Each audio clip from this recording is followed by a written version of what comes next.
भारत माता की, भारत माता की।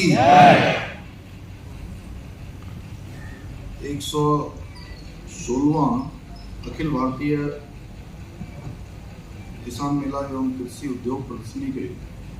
इस शुभारंभ अवसर पर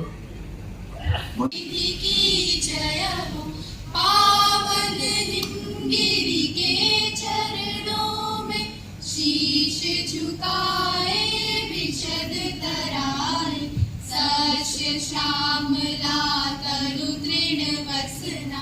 सहज उर्वरा धरणी सुहाए इसके हृदय कमल में विकसित हरित स्वर्ण छवि सौरभमय हो।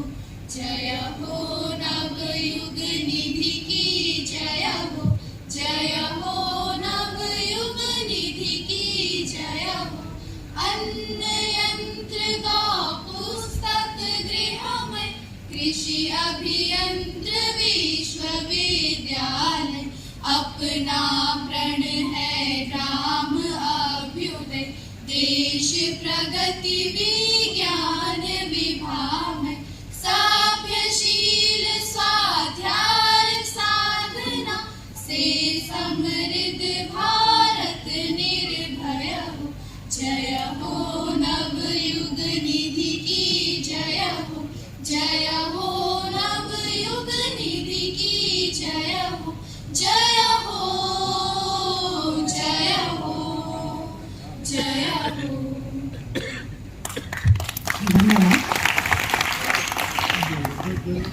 आज के उद्घाटन समारोह के मुख्य अतिथि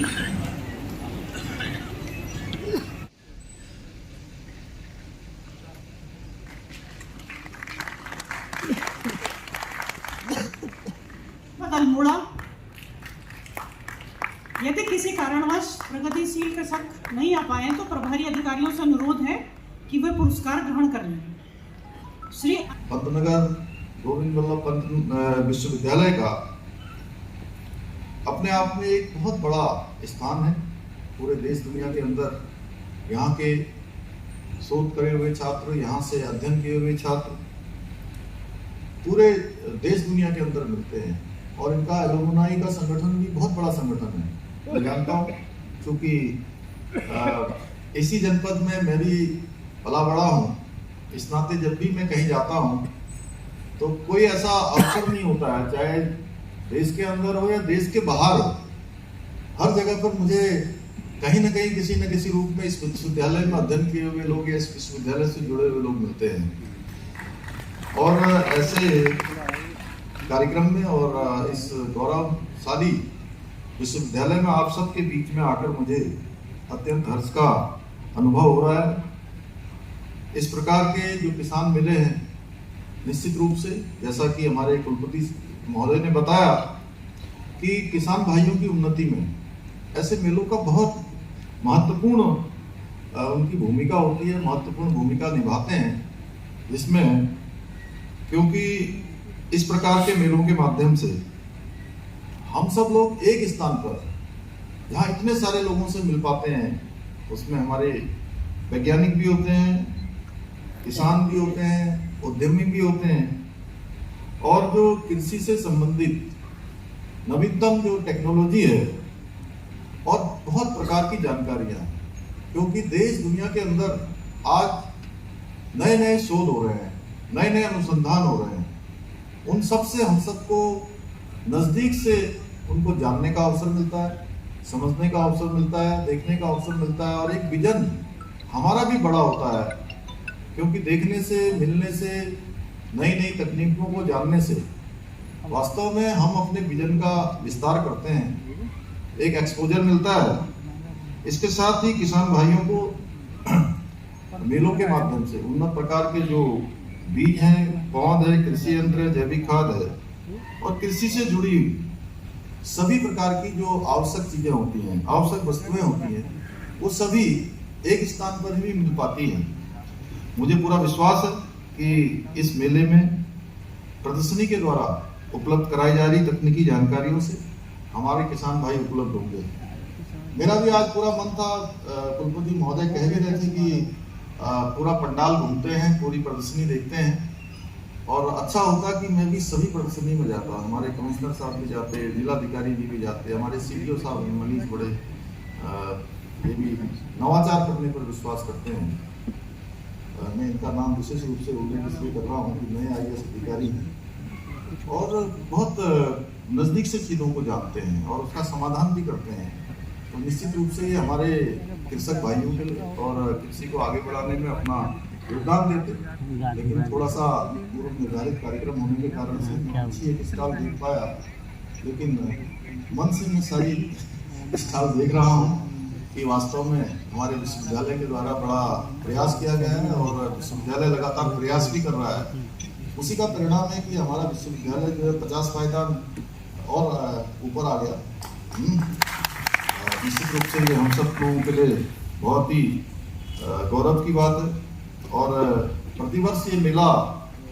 आयोजित होता है और ये सच में एक सबसे बड़ा मेला है और इसको मैं कहूँगा कि ये कृषि का ऐसा कुंभ है जो किसानों को आधुनिक तकनीकी का बोध कराकर उन्हें हर दृष्टि से समृद्ध बनाने में महत्वपूर्ण भूमिका निभाएगा। और हमारे प्रधानमंत्री जी का जो संकल्प है कि 2047 तक विकसित भारत बनेगा, ऐसा गौतम जी ने कहा, उसमें हमारे किसान भाइयों को प्रेरित करने में, उस दिशा में ले जाने में बहुत महत्वपूर्ण भूमिका निभाएगा। भाइयों बहनों, हम सभी जानते हैं हमारे प्रधानमंत्री जी के नेतृत्व में किसानों के कुशल, समृद्ध और आधुनिक बनाने के लिए व्यापक स्तर पर आज हर प्रकार के प्रयास किए जा रहे हैं, हर दृष्टि से काम किया जा रहा है। आज एक और जहां उपज बढ़ाने के लिए, तकनीकी को बढ़ावा देने के लिए, नवाचार को बढ़ावा दिया जा रहा है, वहीं दूसरी ओर मोदी सरकार द्वारा किसानों को सभी प्रमुख फसलों पर बढ़ी हुई जो MSP देकर जो किसानों की आय है उसमें बढ़ोतरी की जा रही है। जहाँ एक समय था कि किसान हमेशा इस बात की मांग करते कि MSP मिलनी चाहिए, MSP मिलनी चाहिए, आज अधिकतम फसलों पर MSP देने का काम हो रहा है। और सबसे बड़ी बात है कि किसान भाइयों के प्रति हमारे आदरणीय प्रधानमंत्री जी की जो प्रतिबद्धता है, उस प्रतिबद्धता का अंदाजा आप इस बात से लगाइए कि जब वो एक ऐतिहासिक रूप से तीसरी बार देश के प्रधानमंत्री बने और प्रधानमंत्री बनने के बाद उसकी शपथ लेने के बाद सबसे पहले उन्होंने अगर किसी फाइल पर, किसी पत्रावली पर हस्ताक्षर किए, कोई पत्रावली हस्ताक्षरित की और देश को समर्पित की, तो हमारे किसान भाइयों की किसान सम्मान निधि, किसान सम्मान निधि की योजना के जरिए आज हमारे राज्य के अंदर 8 लाख से अधिक किसान इससे सीधे सीधे सम्मानित हो रहे हैं। उनको आर्थिक संबल भी मिल रहा है और इतना ही नहीं, आदरणीय प्रधानमंत्री जी के नेतृत्व में केंद्र सरकार ने पिछले दिनों किसान भाइयों को उनका जीवन स्तर ऊपर उठे, उनकी आय बढ़ाने के उद्देश्य से करीब 14,000 करोड़ रुपए की कुल 7 योजनाओं को अभी मंजूरी दी है। और इन नई योजनाओं के स्वीकृत होने से किसान भाइयों को बहुत बड़े पैमाने पर पूरे देश के अंदर लाभ मिलने वाला है, उनकी सहायता होने वाली है। भाइयों बहनों, आदरणीय प्रधानमंत्री मोदी जी से प्रेरणा लेकर हमारे राज्य में भी प्रदेश के किसानों को उत्थान, उनके उत्थान के लिए, उनकी समृद्धि के लिए हर दृष्टि से वो आगे बढ़ें, उनकी सहायता हो, उसके लिए हमारी सरकार भी संकल्पित होकर निरंतर कार्य कर रही है। वर्तमान में प्रदेश में किसानों को 3 लाख रुपए तक का ऋण बिना ब्याज के दिया जा रहा है। इसके साथ ही आप सब देखते होंगे यहाँ भी फार्म मशीनरी बैंक का यहाँ प्रदर्शनी लगाई गई होगी और इस योजना के जरिए कृषि उपकरण खरीदने के लिए हमारे किसान भाइयों को 80% तक की सब्सिडी देने का प्रावधान हमने किया हुआ है। गेहूं खरीद पर कृषकों को प्रति कुंटल 20 रुपए का बोनस दिया जा रहा है। इसके साथ साथ गन्ने के रेट में भी 20% प्रति कुंटल की हमने बढ़ोतरी की गई है। हमारी सरकार द्वारा किसानों के लिए नहर से सिंचाई को बिल्कुल मुक्त कर दिया गया है कि अब नहर से कहीं भी सिंचाई होगी तो उसका कोई शुल्क नहीं लगेगा। हम चाय बागान, धौला देवी, मुंशियारी और बेताल घाट को जैविक चाय बागान के रूप में परिवर्तित कर रहे हैं। खाद्यान्न की खेती के साथ ही हम सगंध खेती को भी, सगंध खेती की हमारे यहाँ बहुत संभावनाएं हैं और इन्हीं संभावनाओं को ध्यान में रखते हुए इसको बढ़ावा देने के लिए 6 एरोमा वैली विकसित करने का काम भी हम तेजी से कर रहे हैं। हमने इस बार के बजट में पॉली हाउस के लिए 200 करोड़ रुपए का अलग से बजट रखा है। एक पॉली हाउस की योजना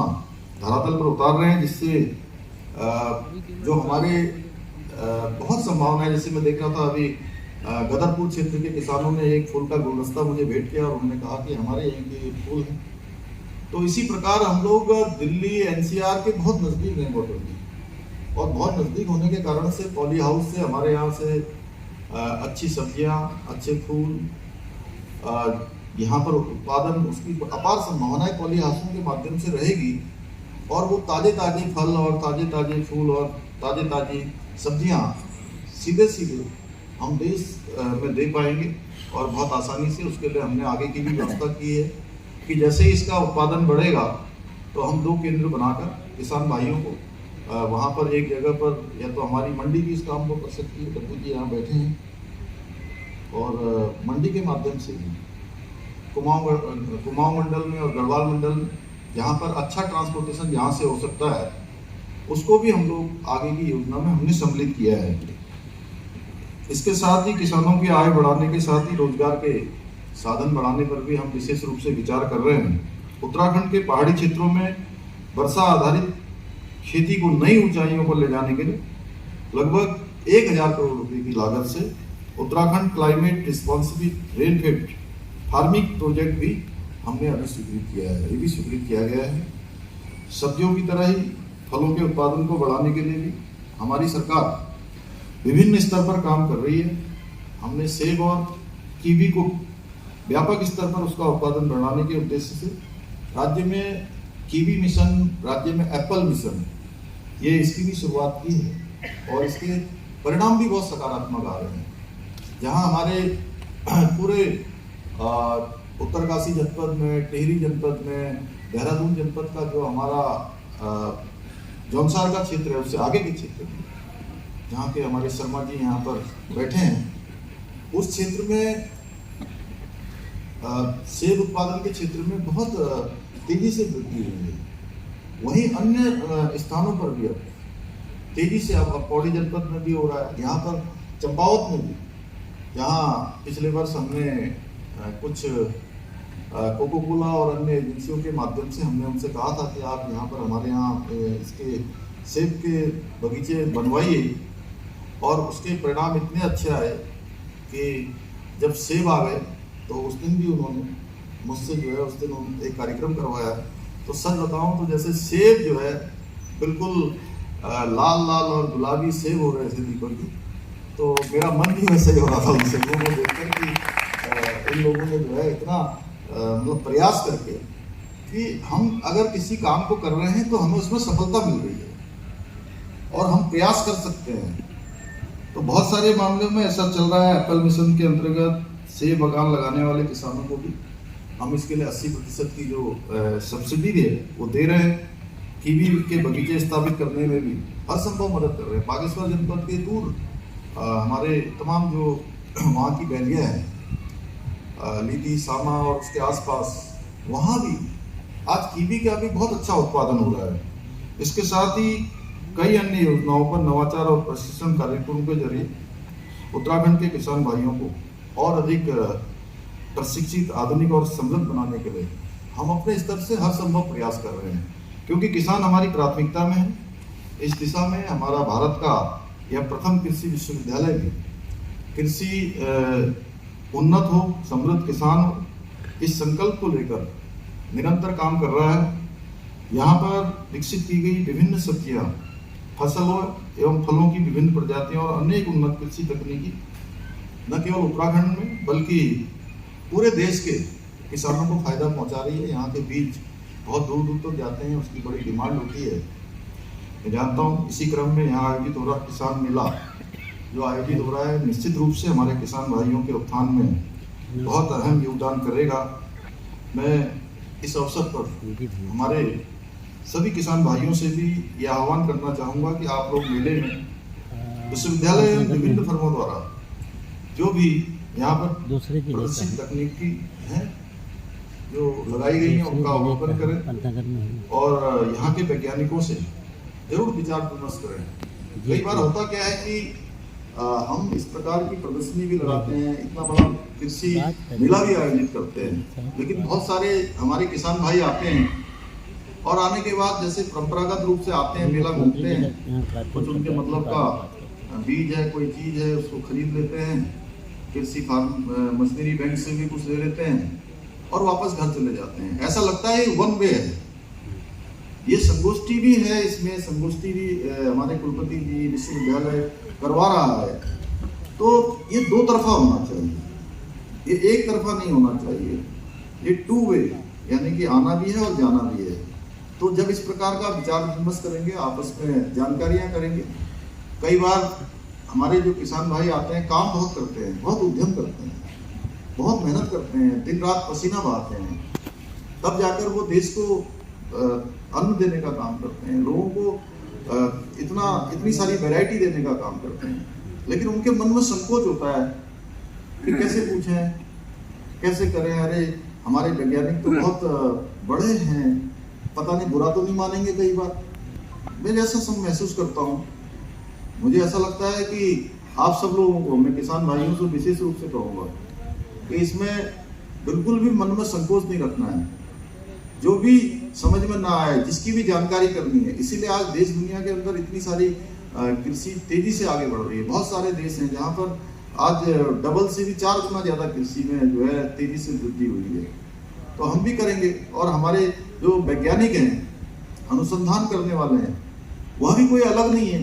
वो भी हमारे बीच से गए हैं। उसमें से भी बहुत सारे लोग, कई सारे आपके किसान भाइयों के परिवार में पैदा हुए बेटे हैं, बेटियां हैं, इसलिए हमको निश्चित रूप से उनके द्वारा किया हुआ शोध अनुसंधान उसका फायदा उठाना चाहिए। मुझे पूरा विश्वास है कि ये प्रदर्शनी, ये मेला जिस उद्देश्य से यहाँ पर प्रत्येक वर्ष किया जाता है, उस दिशा में निश्चित रूप से हम आगे बढ़ेंगे। और आज हम बहुत सारे क्षेत्रों में, कृषि के क्षेत्र में जहाँ हम आगे बढ़ रहे हैं, वहीं हम अन्य क्षेत्रों में भी आज आगे बढ़ रहे हैं। हमारे प्रधानमंत्री आदरणीय मोदी जी ने 5 नवंबर 2021 को बाबा केदार के प्रांगण से उनके मुंह से ये शब्द निकले थे कि 21वीं सदी का तीसरा दशक उत्तराखंड का दशक होगा। अपने प्रधानमंत्री जी को इसलिए यहाँ से उद्धृत कर रहा हूँ कि हमारे डीसी साहब ने मुझे टोपी यहाँ पर भेंट कर दी, और ये टोपी मैं भारत के अंदर ही नहीं, 1.5 साल मैं भारत के बाहर भी गया, मैं इंग्लैंड में गया तो बड़ी संख्या में सारे लोग ब्रह्म कमल की टोपी धारण करके आए। मैं दुबई पहुंचा, अबू धाबी पहुंचा, वहां भी यही ब्रह्म कमल की टोपी लोगों ने धारण की थी। अभी 4 दिन पहले से बड़ौदा भी यहाँ बैठे हैं, हम गुरुग्राम में थे, तो सैकड़ों की संख्या में जो है, और हमारी जो मातृशक्ति है, हमारी महिलाएं हैं, देवी स्वरूपा, नवरात्र चल रहे हैं, तो वो सारी की सारी अपना परिधान पहन के आई थी। और मैं सच बताऊं कि मैं लंदन में था और 8 साढ़े 8 घंटे की यात्रा होती है लंदन पहुंचने तक, और मेरी तो पहली यात्रा थी इतनी लंबी। तो मैं वहां जाकर जो है थोड़ा गाड़ी में मेरे को नींद आ गई जब मैं वहां से हवाई यात्रा पूरी हुई। तो उस स्थान पर जाने तक यहाँ पर कार्यक्रम था, और जैसे ही मैं वहाँ कार्यक्रम में पहुंचा तो मैंने देखा सारे के सारे जो है ब्रह्म कमल की टोपी लगाए हैं। हमारी बहनें जो है, कोई जौनसार का, कोई कुमाऊं का, कोई गढ़वाल का, सब परिधान पहन के आए हुए। तो मैं कंफ्यूज हो गया थोड़ी देर के लिए कि मैं अपने वाले यूके में हूँ कि कौन सी यूके में हूँ। दोनों यूके, वो भी यूके और वो भी यूके। तो इसलिए हमारे प्रधानमंत्री जी ने हमारी टोपी को, हमारे यहाँ उत्तराखंड की पहचान को पूरी देश दुनिया के अंदर ले गए, क्योंकि वो 2022 में 26 जनवरी के दिन उन्होंने इसी टोपी को पहना था, और तब से पूरे देश दुनिया में हमारी टोपी चली गई। मैं आदरणीय प्रधानमंत्री जी के कहे हुए शब्द कि 21वीं सदी का तीसरा दशक उत्तराखंड का दशक होगा, तो उस दिशा में हम आगे बढ़ रहे हैं हर क्षेत्र में। अभी पूरे देश का आंकड़ा नीति आयोग ने निकाला, हर वर्ष नीति आयोग आंकड़े जारी करता है कि कौन सा राज्य विकास, सतत विकास के लक्ष्यों को प्राप्त करने की दिशा में कितनी तेजी से आगे बढ़ रहा है। तो आप सबको खुशी होगी कि हमारा राज्य उत्तराखंड पूरे हिंदुस्तान के सभी राज्यों में पहले नंबर पर है। अभी बेरोजगारी दर के मामले में हमारा 4.4 का यह भी कमी आई है। अन्य निवेश के क्षेत्र में, उद्योग के क्षेत्र में, स्टार्टअप के क्षेत्र में, अनेक क्षेत्रों में आज हम तेजी से आगे बढ़ रहे हैं। तो हम इस क्षेत्र में ही पीछे नहीं रहेंगे, क्योंकि हमको तो ये बहुत बड़ी विरासत मिली हुई है इस विश्वविद्यालय की। इस विरासत के साथ विकास को भी हमें आगे बढ़ाना है। मुझे पूरा विश्वास है आप सभी यहाँ से नई तकनीकी बीजों और कृषि यंत्रों के बारे में कुछ न कुछ, मैं किसान भाइयों से कह रहा हूँ कि जरूर कुछ न कुछ सीख कर यहाँ से जाएंगे, जो आने वाले समय में आपको हर दृष्टि से लाभ देगा, हर दृष्टि से आपके कृषि कार्य में सहायक होगा। इसी विश्वास के साथ अंत में मैं फिर से हमारे कुलपति महोदय को और पूरे विश्वविद्यालय परिवार को इस विशिष्ट आयोजन को आयोजित करने के लिए, और गौतम जी को जो विशेष रूप से हमारे बीच में अतिथि के रूप में आए हैं, आपका एक बार यहाँ स्वागत करते हुए और समस्त विश्वविद्यालय परिवार का आभार व्यक्त करते हुए मैं अपनी बात को समाप्त करता हूँ। बहुत बहुत धन्यवाद।